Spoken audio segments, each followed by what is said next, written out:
வணக்கங்க. நான் இப்போ சிவந்திபுரம் புலவம்பட்டி சார்ந்து இருக்கக்கூடிய ஆறும்பட்டி மயான பூமியிலேருந்து பேசுகிறேன். அதாவது நான் ஒவ்வொரு வாரமும் செவ்வாய்க்கிழமை 10:30 மணிக்கு இடுகாட்டில் மனு கொடுத்துட்ருக்கேன். இதில் என்னென்னா, இன்றைக்கி நான் சொல்லக்கூடிய கருத்து என்னென்னா, திருநெல்வேலி மாவட்டம் அம்பாசமுத்திரம் தாலுகா சிவந்திபுரம் கிராம ஊராட்சிக்கு உட்பட்ட பகுதி. நான் மனு பாருங்கள், மனு கொடுத்துருக்கேன். அதாவது இந்த கிராமம் 1008 ஹெக்டேர் 34 ஹேரு.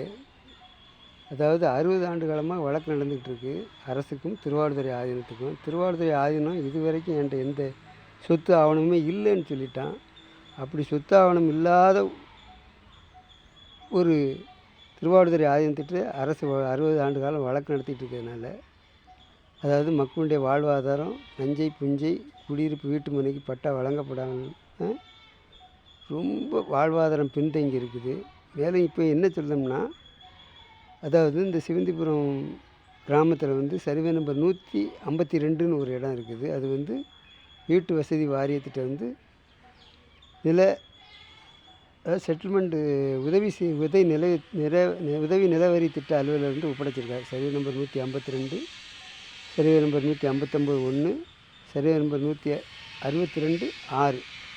இந்த 3 சர்வே நம்பரையுமே மதுரை உதவி நிலவரி திட்ட அலுவலர் ஒப்படைச்சிருக்காங்க. இது எல்லாமே மதுரா கோட்ஸுக்கு இருக்கக்கூடிய பணிபுரியக்கூடிய தொழிலாளிகளுக்கு கட்டடம் கட்டுவதற்காக ரெவென்யூ ஆக்டுக்குள்ளே போயிருக்கு. இந்த சட்டம் இனாம் ஒழிப்பு சட்டம் 2663 26 உட்பிரிவில் 5ன்னு ஒரு ஆக்ட் குறிப்பிட்டிருக்காங்க. இது ரெவென்யூ சம்மந்தமானது. இதுக்கு பட்டா ரெவென்யூவே கொடுக்கலாம். அந்த மாதிரியான ஒரு ஆக்டுக்கு உட்பட்ட இடம் இது. இப்போ முழுமையான நில ஆக்கிரமிப்பில் உள்ளது. இது என்னென்னா, திருவாவடுதுறை ஆதீனம் அடவுலர் ரசீது போட்டு 152 ஒரு குறிப்பிட்ட பகுதியை விற்றுட்டாங்க. அடுத்தால 159/1 இதை ஒரு பெரிய அரசியல்வாதியின் டிரைவர், அவர் பேர் பழனி.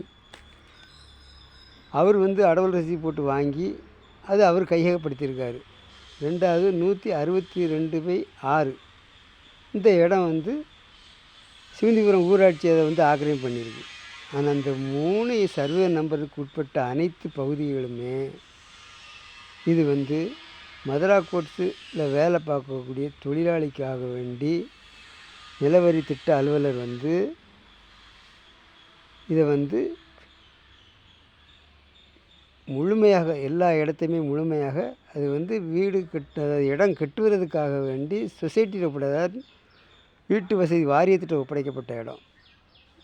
இன்றைக்கி அவ்வளோத்தையுமே ஆக்கிரமிப்பட்டாங்க போலி ஆவணங்கள் கொண்டு.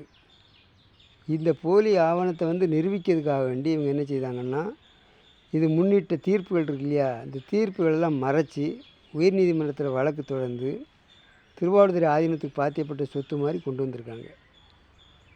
இதில் என்ன விசேஷம்னா, நல்ல கவனமாக கேளுங்க.